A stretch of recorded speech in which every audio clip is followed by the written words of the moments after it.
စိုက်လေးတစ်ခုပြချင်တယ်ပေါ့ငါလည်းဆိုလို့ရှိရင်ဒီမှာပထမအပင်မှာကျွန်တော်8ခိုခို8ညနေမှာရှိထားရတယ်နော်ငါ8ခိုခို8နှစ်3ပေါ့နော်ထိုင်နေကောင်အဓိကတော့ဒီမှာကသူက4နှစ် frame လို့ပြောတယ်ဒီမှာ4နှစ်4နှစ်4နှစ်ပေါ့နော်ဒီမှာ9လို့ရှိတယ်ငါ့ကိုကျွန်တော်တခြားရောင်လေးပြောင်းပေးမယ်ဟိုဘက်မှာကြည့်ရတာဖြစ်သွားနော်သူကမ99ပေါ့နော်9နော်အဲ့လိုဖြစ်တဲ့အချိန်မှာဒီအောက်မှာလည်းဒီကောင်းလေးလည်းသူထောက်ပေးထားတယ်ပေါ့လေနှစ်တစ်ခွ6လည်းအဲ့ရပါထောက်ထားတယ်နောက်4နှစ်ရှိတယ်ခွန်8နဲ့3နေရာသူထောက်ထားတယ်4နှစ်ရှိတယ်9ပြန်ထောက်သွားတယ်နော်နှစ်တစ်ခွ6ကတော့အဲ့နေကဒီ site ချောင်းနှစ်တစ်ခွ6လို့ကျွန်တော်ပြီးအဲ့တော့ဒီမှာကဘာသွားပြီးတော့ကျွန်တော်ပြန်ပြောခြင်းလဲဘာလို့ယူခြင်းလဲဆိုဒီပွဲစဉ်မှာကျွန်တော်ဒီကောင်းလေးနော်ဒီကောင်းလေးကိုပြောခြင်းလဲနော်ဒီကြောင်နဲ့ပြရလားဘာမှအလက်နဲ့ပြနော်90လို့ရှိတယ်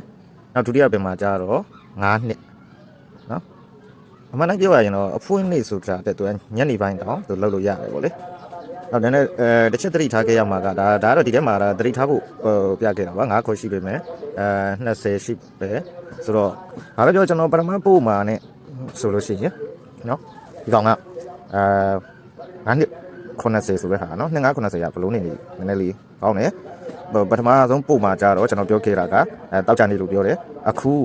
default frame အရဆိုရင်တနင်္လာနေ့တောင်မှညနေပွဲစဉ်မှာလှုပ်လို့ရတယ်ပေါ့လေခုလူတွေကြည့်ချက်ပြီးညချစ်ချက်ပြီးတော့တောင်းတယ်ဒီမှာတော့ရှိတယ်ကျွန်တော်ရှိတဲ့ site လေးတွေဆွဲပြီးတော့ကျွန်တော်ပြမယ်ပေါ့နော်